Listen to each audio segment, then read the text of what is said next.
The show is Risky Business, and I'm your host, Bryan Hattingh, with you up until 8 o'clock, and it's right now 7 o'clock here in Gauteng, and for actually most of the rest of the country. Other places have different time zones. We're all in the same time zone here in this land. So 7 o'clock to all you people out there, whether you're streaming, and if you are, on www.mixfm.co.za.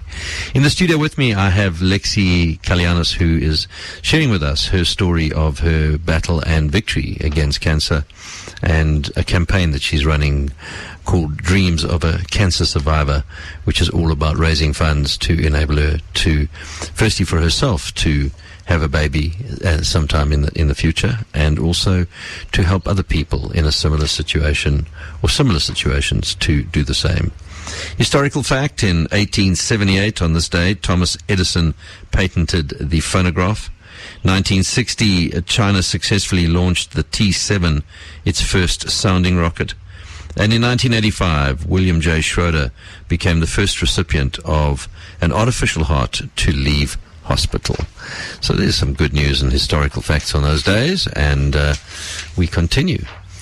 So Lexi, talk to me about when you were going through your treatment. There were a couple of things that were quite exceptional. You had something called a chemo cap. Oh, yes. I used the chemo cap basically to try and keep my hair. One thing that all I wanted was my hair as a young girl. It's minus 17 degrees, gets wrapped around your head, it's freezing, and it actually stops the chemo from reaching your hair follicles because it doesn't get to the brain. Wow. And it did work very well for a period of time. You can save up to 80% of your hair. But when I used pills, chemo pills, then it sadly didn't help. But I still kept most of my hair. I had a little receding hairline, two-pronged ponytail. You learn to deal with these things. No wig. And tell me, the tablets were a lot easier than the... Oh, no, the tablets were shocking. Oh, really? They were so bad that I called my doctor. I think I was in the queue at Europa, and I said, I will not take these tablets any longer. I've had enough. They make my nose weird and deformed. I look strange. I feel strange, and that's that. And we just left it. But I was on many different chemos. Is that so? Yeah, I think I've been on about 12, 13 different types over the years. So you've got to, it's like an antibiotic. So your body gets used to it, and then you need to give it something else to try. So we've mixed up quite a lot, like little potions along the way. Cocktails. Yes. Nice. And your perspective on being positive and how that affects healing? I think you really do need to be positive, and not a fake positive, like, today I'm going to be, I'm going to get up and I'll just smile at everyone. You have to believe it. I used to go to chemo with my high heels on, because that's what I was like. I had my makeup on. Was always smiling because I wanted to be happy.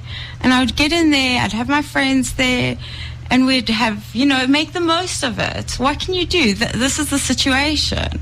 And other people sit there feeling miserable. I understand they don't feel well, but when you surround yourself and when misery just becomes your life, you're not going to survive. Or you will, but it's a road that's full of bad memories. If I look back, I'll tell you that my chemo journey was fantastic.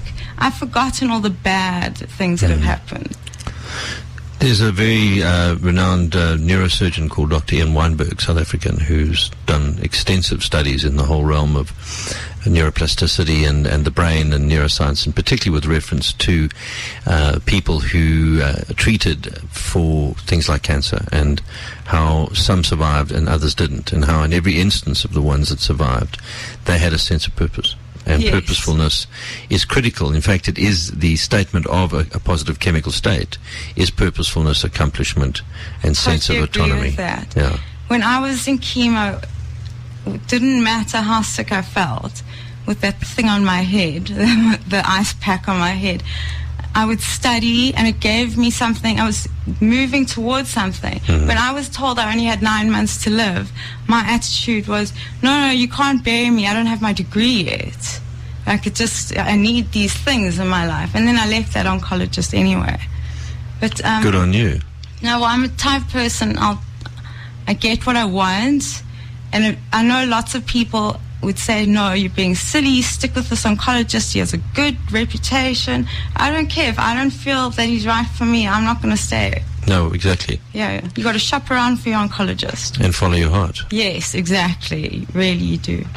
It's one can't imagine it until you're inside of that space. It's an interesting space. The side effects are very interesting. That's probably the worst of it. Yeah.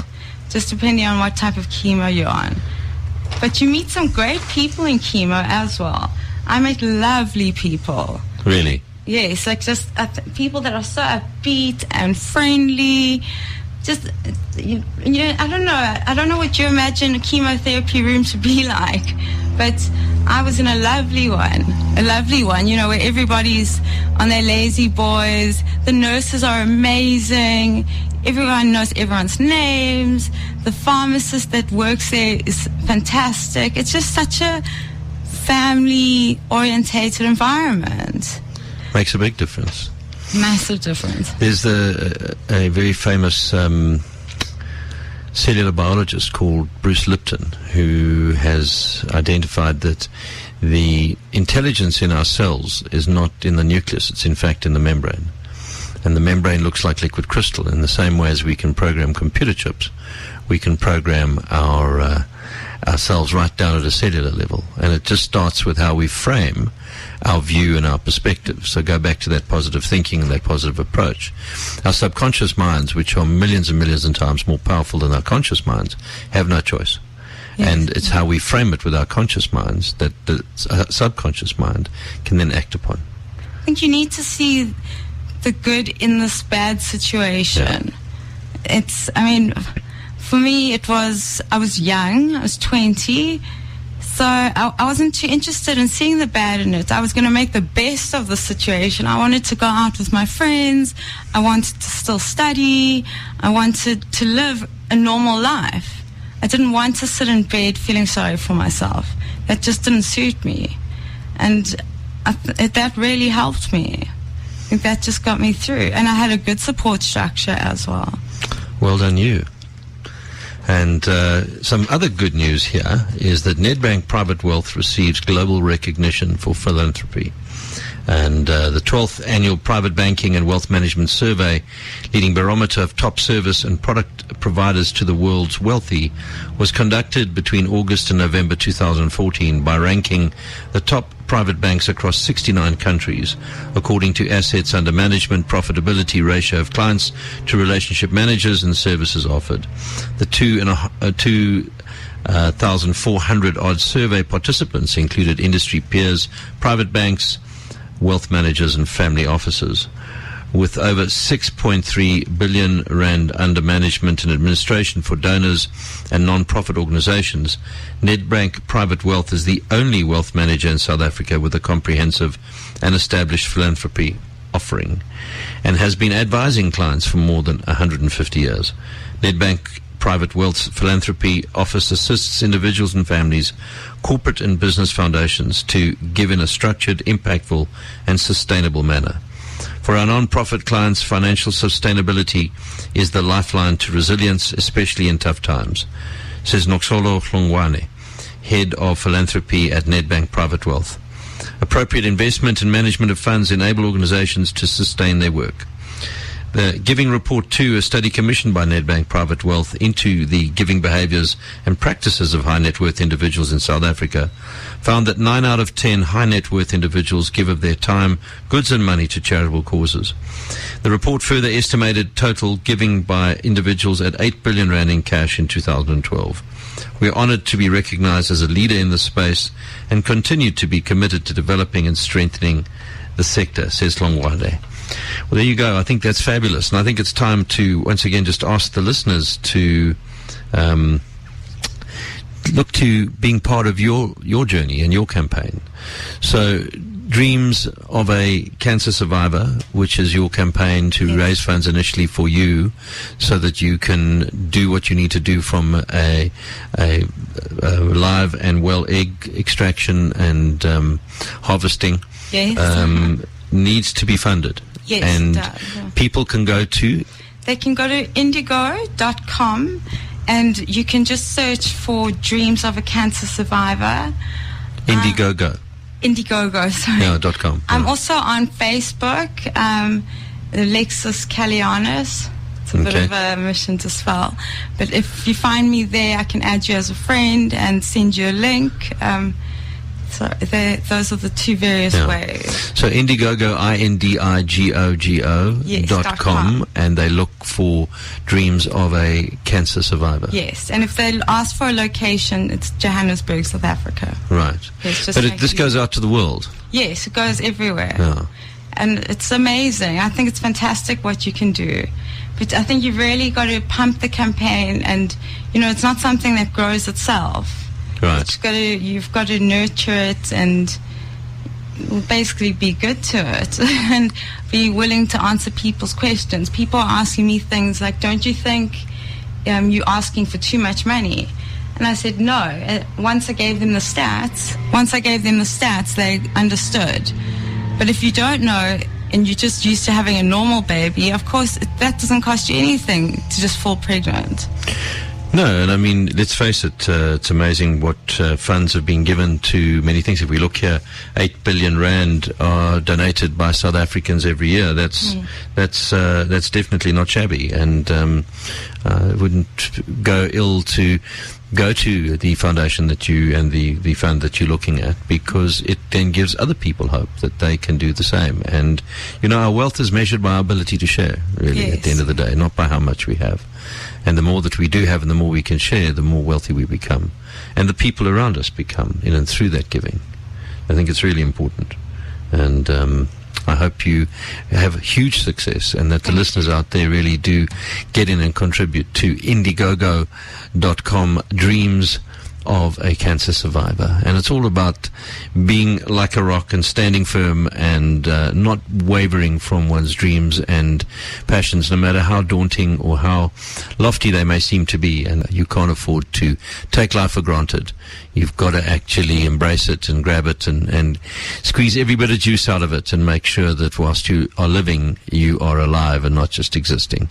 And that's part of the message that we're sending out tonight with Alexis Kalligiannis here in the studio with me, talking about her victory over cancer and the campaign that she's running and things that she's doing. Just got notified that she has got the job she was looking for. Yes. Well done. That's fabulous news. I'm very excited. So I'll start next week. Fantastic. Yeah. Much success. But before we get back to talking, a little bit more music, and got a band up next. I just thought I'd pop this one in, and I'm just trying to find it again. It seems to have slipped away. The program is Risky Business, and I'm your host, Bryan Hattingh, with you up until 8 o'clock. It's now 7:30 in the evening here in Gauteng, and in the studio with me I have Alexis Kalligiannis, and we are talking to you about hope and taking on the challenge of living a life well lived in spite of issues such as cancer and other obstacles that get in our way. Just a reminder, one of my guests on the show from last week was Megan Harrington-Johnson, and she is one of the mad swimmers, of 17 of them, swimming across Sterkfontein Dam this Saturday, 21 kilometers in one day. I mean, that's serious. All the proceeds are going to go to Volksrust Children's Home. So in order to donate, get on to www.madswimmer.co.za or contact Megan on 082-808-3046, 082-808-3046. But get on to www.madswimmer.co.za and support these 17 crazy, insane, lunatic swimmers who are going to swim across Sterkfontein Dam, 21 kilometers all in one day. Proceeds go to Volksrust Children's Home. And Mad Swimmers are a bunch of folk who do this all over in different places. They recently did the crazy swim, 42 kilometers, I think, across Lake Tanganyika. Not quite amidst, but in and around the crocs and the hippos, and that was all in raising funds for a charity there in that region. So yeah, do just that. So, Lexi, I mean, you went through incredibly challenging times, but in and through those moments, particularly in the early days, and as you had little victories and at the same time setbacks, how did that change your view of life and the world around you and relationships and what's important and what's not important? The funny thing is, when I first became ill, I remember I was all about just being perfect. I wanted, my friends to be perfect. I wanted to look perfect. Just the silly imagine Mean Girls type of vibe. And after finding out that I was ill, I actually just changed my perspective in life. I realized that people don't stick around when you're ill. The people that stick around are the ones that are your friends. Suddenly other people just disappear, and that's fine, thank goodness. So you just cut them out. They're like toxic waste. And I've learned who my real friends are. I've learned how important family is to me. Yeah. And strangers can even, the things they say can be remarkable. I've met some wonderful people along the way. I think it's also grown my confidence to another level, because you have to be very thick-skinned and just to grin and bear like everything. It just, the actual side effects are just too horrendous, such as neuropathy. I couldn't even open the fridge or drink cold water without slurring, sounding like I was completely drunk. But you learn to live with these things. They make you a stronger person. And now, for me, I view it as, the cancer I had, it's like prolonged flu. That's all it was to me. Other people have an antibiotic at home. I had my antibiotic sitting in a lazy boy.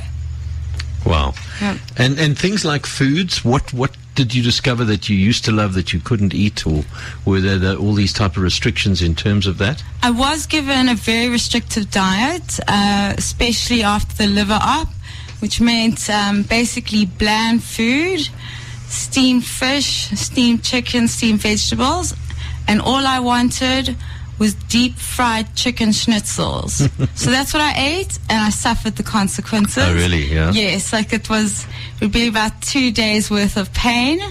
My mom would have to deal with it. She was very sweet about it. But the thing is, she knew if that's what I wanted it, so give it to me.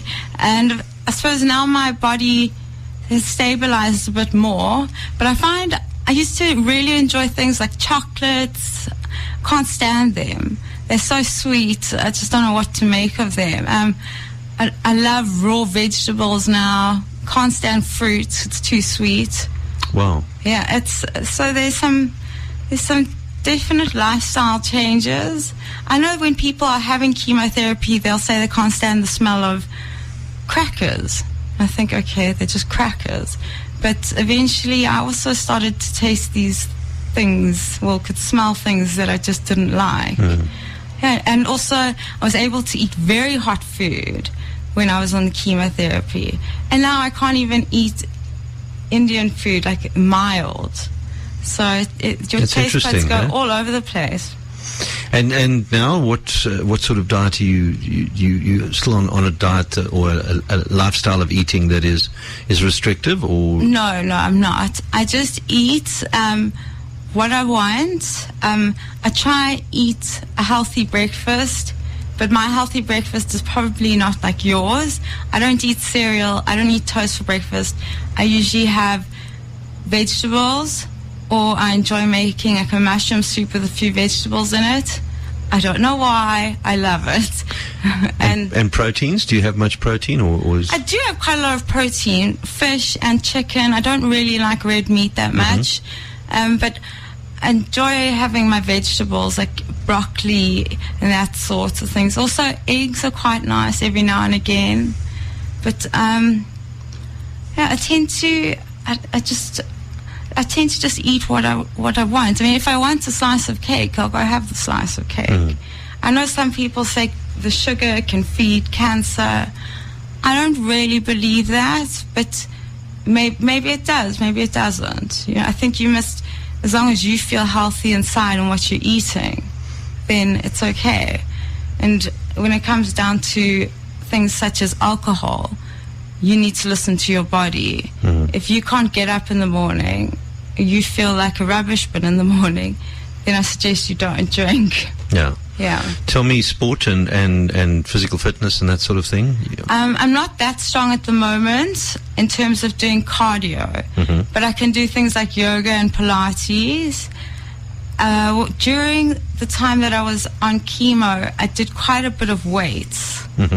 But the treadmill, anything that's very hard on the feet and hands, would cause foot and hand syndrome, and that's basically the nerves are swelling in your hands and feet, and they're damaged. They're so hot, and the skin just peels off. There's very little you can do for it, and I was just prone to it, so I stay away from all those things. Now, you said right at the beginning this was an 8-year journey. I mean, that's a really long time. I mean, how did you manage to retain your positive outlook throughout that time? Honestly, I don't know. I think because I went into remission for 1 year, that was 2010, I think maybe that year allowed me to gather my strength back up and get ready for the next round of chemo. And that chemo that I started in 2011 was like no other chemo I've ever had. Really? It was the way I reacted to it, and I was sleeping for 3 days in a row. I didn't even change the cat's food because I told my parents they didn't need to be around because I thought I was quite an independent chemo patient. And there I was falling asleep while running the bath, falling asleep when I was trying to cook things in the kitchen. I was a huge hazard to myself. And then I'd still have to try and make it to work. I think the first time I had chemo, it took me 7 days to get to work because I just couldn't get myself, I couldn't wake up. Sure. Yeah. So that was a new journey. That chemo was definitely something I had to get used to. I suppose you never get used to it, but you learn how to deal with it, and you learn, the best way to manage it. So, yeah. Wow. You're tuned to Risky Business here on Mix 93.8 FM. I'm your host, Bryan Hattingh, with you up until 8 o'clock this evening, a mere 20-odd minutes away from right now. And in the studio with me, Alexis Kalligiannis, and we are talking about confronting big issues and challenges such as cancer and ongoing treatment thereof, and ultimately being victorious and coming out on top.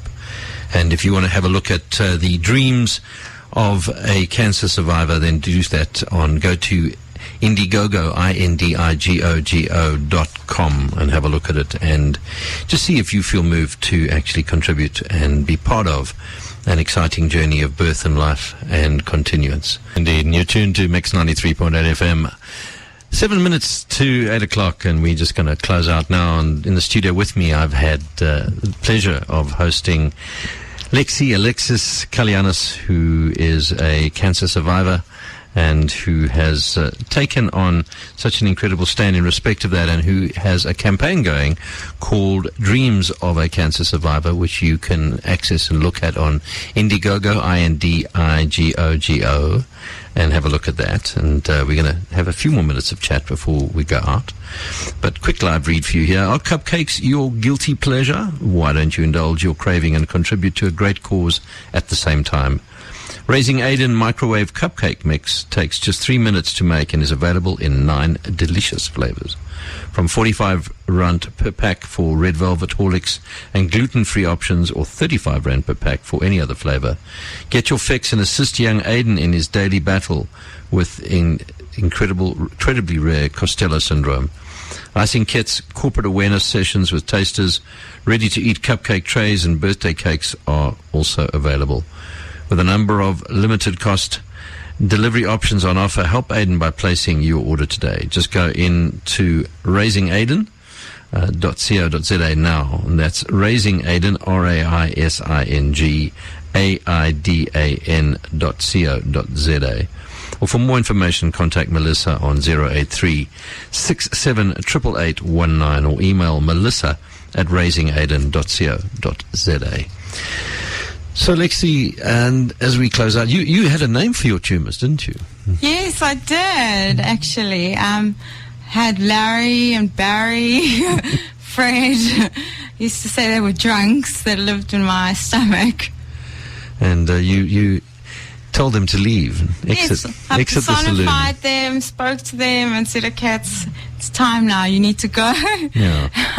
But I think everyone else thought I was off my rocker at that point. No, but I don't think it's a problem. I mean, they're in my body, they're not going anywhere at that very moment, so I may as well make friends with them.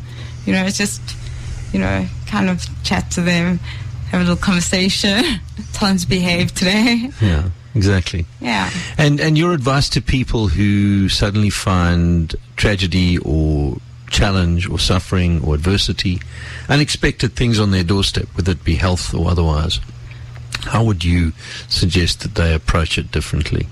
I think you've got to look for the positives in everything. Even though the situation is so bad, it's only today. You're going to get to tomorrow. As long as you can see tomorrow, you can carry on, and you're taking a step forward. You need to just help yourself. Like, there's no point sitting on the floor and crying. No one's going to come help you. You need to pull yourself together and just make it the best out of the situation. And a lot of people, I mean, I was told I only had 9 months to live, and that was just pathetic for me. Mm-hmm. So I just said, no way. You've got to keep going. You've got to, just have some sort of goal. It doesn't matter if the goal is to see the next day or bake a cake in 2 days' time. But you must have purpose that keeps you going. And I think you must also, just keep your loved ones around you and help them. That helps keep you strong. I think it doesn't help to just be a complete misery, even though it's such a sad time. Rather just embrace it and take it for what it is. Absolutely. And people can access your dreams of a cancer survivor on indiegogo.com. Yes, and I will be doing a Facebook page within the next 2 days. Fantastic. That will be called Dreams of a Cancer Survivor. Well, thank you so much for coming on the show. I wish you health, wealth, long life, vitality, and all the success you wish yourself. Thank you. Thank you so much for having me. Absolute pleasure. Lovely. Absolute pleasure. Thank you. I look forward to great reports and be able to report great successes in terms of that. That's Alexis Kalligiannis and Dreams of a Cancer Patient, Cancer Survivor, I should say, on Indiegogo.com. Go there and have a look and see if you can't help her on her journey to one day being a proud mother. And at the same time, if you want to support your mad swimmers, 17 mad swimmers swimming across Sterkfontein Dam on Saturday, 21 Ks, all in one day. All proceeds go to Volksrust Children's Home.